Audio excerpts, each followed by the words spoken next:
सध्या थंडीच्या दिवसात लहान मुलं, स्त्रिया, वयस्क मंडळी सर्वांसाठी अतिशय उत्तम आणि पौष्टिक असा लाडू कसा बनवायचा ते आज पूर्वजाच रेसिपीज खास तुमच्यासाठी घेऊन आले आहेत.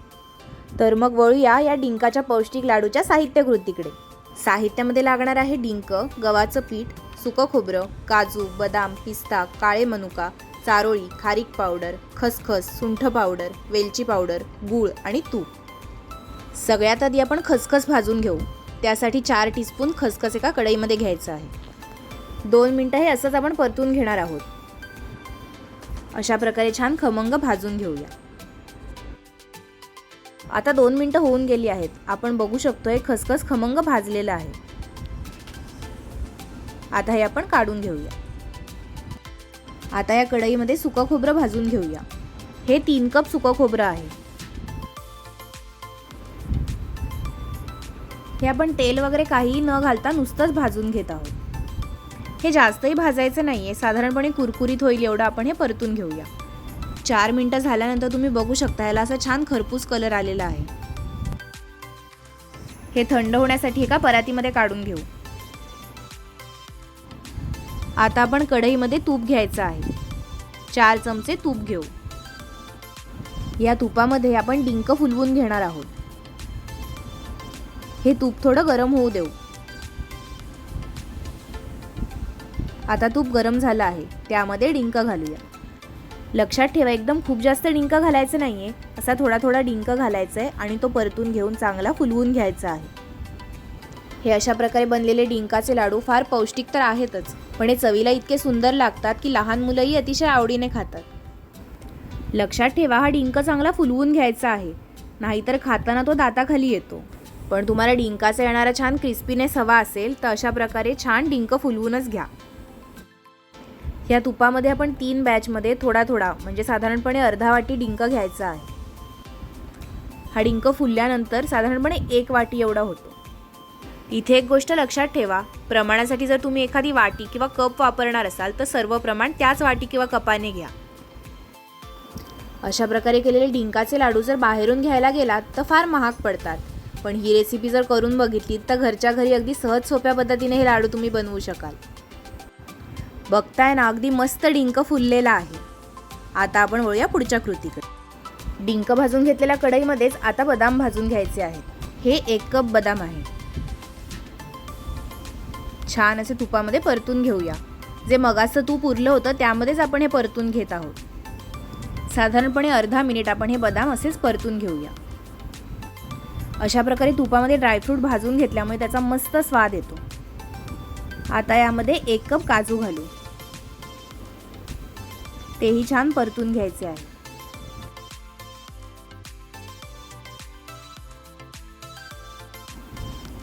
आता यामध्ये अर्धा कप पिस्ता ॲड करू. अर्धा कप चारोळी घालू. आता ॲड करणार आहोत अर्धा कप काळे मनुका. हे ड्रायफ्रूट छान परतून घेऊया.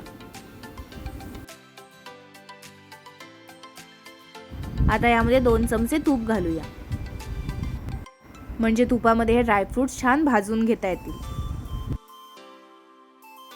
आपण हे मंद गॅसवरच भाजून घेत आहोत. साधारणपणे 3 ते 4 मिनिटं हे असेच परतून घ्यायचे आहेत. हे ड्रायफ्रूट देखील थंड होण्यासाठी एका ताटामध्ये काढूया. आता आपण कढईमध्ये खारीक पावडर भाजून घेणार आहोत. त्यासाठी 2 चमचे तूप घेऊ. यामध्ये 1 कप खारीक पावडर भाजून घेऊ. जर वजनी प्रमाण म्हणाल तर ही 150 ग्रॅम आहे. ही खारीक पावडर पटकन भाजून होते, त्यामुळे मंद गॅसवरच आपण हे भाजून घेणार आहोत. ही जास्त भाजून घ्यायची नाहीये, साधारणपणे 1 ते 2 मिनिटच आपण हे भाजून घेणार आहोत. आणि हो, तुमच्या माहितीसाठी एक गोष्ट, जर या लाडवाचं साहित्य तुम्हाला पाहिजे असेल तर ते आम्ही डिस्क्रिप्शन बॉक्समध्ये देणार आहोत, तर गरज वाटल्यास डिस्क्रिप्शन बॉक्स नक्की बघा. आता ही खारीक पावडर देखील आपण एका ताटामध्ये काढून घेतली आहे. या पुढच्या कृतीमध्ये आपण गव्हाचं पीठ भाजून घेणार आहोत. त्यासाठी 4 चमचे तूप कढईमध्ये घेऊ.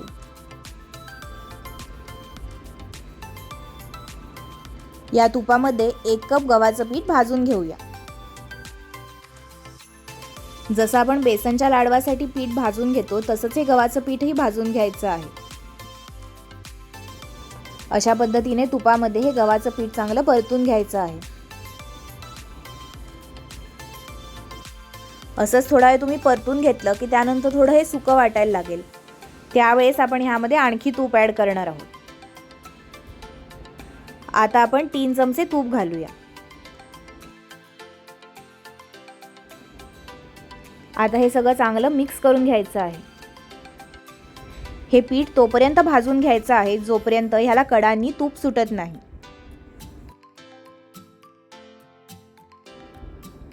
आता ह्यामध्ये आपण 3 चमचे तूप पुन्हा ॲड करणार आहोत।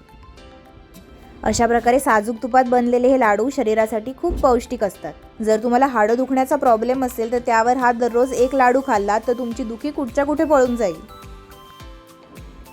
या लाडवांमध्ये गव्हाचं पीठ वापरल्यामुळे लाडूला बाइंडिंग छान येतं। आता आपण बघू शकतो या पिठाला अगदी सुंदर कलर आलेला आहे। हे पीठ पूर्ण व्यवस्थित भाजून होण्यासाठी 8 ते 10 मिनिटं लागली आहेत। लक्षात ठेवा हे पीठ आपण मंद आचेवरच भाजून घेतलं आहे। हे पीठ देखील थंड होण्यासाठी एका ताटलीमध्ये काढू। अशा प्रकारे आपण कढईमध्ये भाजलेलं सुकं खोबरं, गव्हाचं पीठ आणि खारीक पावडर थंड होण्यासाठी काढलेली आहे। तसंच हे भाजून घेतलेलं खसखसही थंड होण्यासाठी ठेवलं आहे। हे जे ड्रायफ्रुट्स आणि डिंक आपण तुपामध्ये भाजून घेतलं होतं ते आता मिक्सरला लावून घेऊ। हे अगदी बारीकही वाटून घ्यायचं नाहीये, थोडं जाडसर राहू द्यायचं। हा आपला डिंक वाटून झाला आहे। तसंच हे ड्रायफ्रुट्स देखील मिक्सरला वाटून घेतले आहेत। या सर्व गोष्टी मिक्स केल्यावर जे लाडूचं मिश्रण झालंय ते 6 कप आहे। त्याचे 2 भाग करून घेऊ। प्रत्येक भागासाठी आपण सेपरेट पाक बनवणार आहोत। पहिल्या मिश्रणासाठी पाक बनवायला एका कढईमध्ये 2 टेबलस्पून पाणी घेऊ। जास्त पाणी घालायचं नाहीये, फक्त गूळ वितळण्यापुरतं हे पाणी घ्यायचं आहे। इथे आपण 1 कप गूळ घेतलेला आहे, तो आता ह्यामध्ये ॲड करू। आता तुम्हाला प्रश्न पडेल की अशा प्रकारे मिश्रण सेपरेट करून 2 वेळा पाक का बरं करायचा? तर जर तुम्ही एकट्याने हे लाडू बनवत असाल तर हे मिश्रण गार झाल्यावर लाडू वळता येत नाहीत, हे गरम गरम असतानाच करावे लागतात। त्यामुळे पहिले निम्म्या मिश्रणाचे लाडू वळून घेऊ आणि मग उरलेल्या मिश्रणाचे। आता यामध्ये 2 चमचे तूप ॲड करूया। आता या गुळाचा छान असा पाक करून घेऊ। मीडियम गॅसवर आपण हा पाक बनवून घ्यायचा आहे। हे गुळ अशा प्रकारे कंटिन्युअस ढवळत राहायचं आहे। साधारणपणे 3 ते 4 मिनिटांमध्ये हे अगदी व्यवस्थित विरघळतं आणि आपला परफेक्ट पाक रेडी होतो। जर या लाडूसाठी तुम्ही चिकीचा गूळ वापरत असाल तर इतकं ढवळण्याची गरज नाही, अगदी पटकन पाक बनतो। पण समजा जर तुम्ही नॉर्मल गूळ वापरत असाल तर अशा प्रकारे थोडंसं पाणी घालून त्यामध्ये हा गूळ वितळवून घ्यायचा आहे। जर तुम्ही बघितलं तर या लाडूमध्ये एकूण एक पौष्टिक पदार्थ आहेत। यामध्ये मैदा नाही आहे किंवा साखरही नाही आहे, त्यामुळे हेल्थ कॉन्शियस असणाऱ्या लोकांसाठी तर हा अतिशय उत्तम पर्याय आहे। आणि हे अशा प्रकारे एकदा लाडू बनवून ठेवलेत की हे खूप काळ चांगले टिकतात। अगदी म्हणायला गेलात तर महिना 2 महिनेही याला काही होत नाही। मगाशी आपण भाजून घेतलेले जे मिश्रण आहे त्यामध्ये 1 टीस्पून सुंठ पावडर घालू आणि 1 टीस्पून वेलची पावडर। हे सर्व आपण हाताने चांगलं मिक्स करून घ्यायचं आहे। बघा अशा प्रकारे आपण सर्व छान मिक्स करून घेतोय, म्हणजे हे सर्व एकजीव होईल। या संपूर्ण मिश्रणाचे आपण 2 भाग करून घ्यायचे आहेत। जसं मगाशी म्हटलं तसं हे संपूर्ण मिश्रण टोटल 6 कप एवढं होतं। आता आपण जो 1 कप गुळाचा पाक केला आहे त्यामध्ये ह्यातलं निम्म म्हणजे 3 कप मिश्रण आपण घालायचं आहे। आता आपण बघू शकतो हा गुळ अगदी चांगला विरघळला आहे। गुळाचा अगदी मस्त पाक तयार झाला आहे। आता 3 कप मिश्रण आपण ह्यामध्ये ॲड करूया। लक्षात ठेवा हे मिश्रण ॲड केल्यानंतर पटकन गॅस बंद करायचा आहे आणि हे पाकामध्ये छान ढवळून घ्यायचं आहे।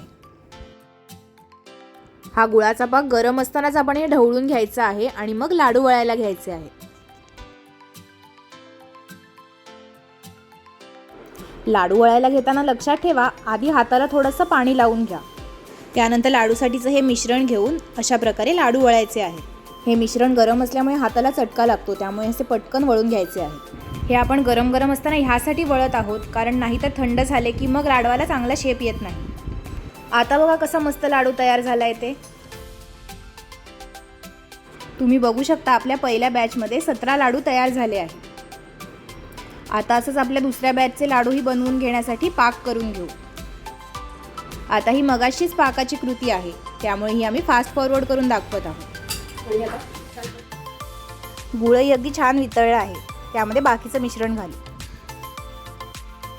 जर तुम्ही अशा प्रकारे 2 बॅचमध्ये हे लाडू बनवले तर तुमचं सारण फुकटही जाणार नाही आणि सगळे लाडू अगदी मस्त बनतील.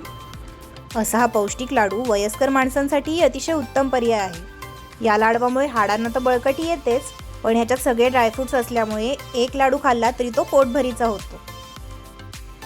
बघताय ना, अगदी सगळं सारण व्यवस्थित वापरलं गेलंय, काही शिल्लक राहिलं नाहीये. तुम्ही बघू शकता या प्रमाणामध्ये आपले 36 लाडू तयार झालेले आहेत. एक लाडू तुम्हाला तोडून दाखवतो. बघताय ना किती सॉफ्ट झालाय हा लाडू. काय मग, असा हा सर्व ड्रायफ्रूट्सनी युक्त साजूक तुपातला हा लाडू तुम्ही बनवून बघाल ना. आजचा व्हिडिओ आवडला असेल तर लाईक आणि शेअर करायला विसरू नका. आणि हो, रेसिपी कशी वाटली ते कमेंटमध्ये आम्हाला नक्की कळवा. अशाच छान छान आणि पौष्टिक रेसिपी आम्ही तुमच्यासाठी आणणार आहोत, त्यामुळे पूर्वजाच रेसिपीजला सबस्क्राईब करायला विसरला असाल तर पटकन सबस्क्राईब करा.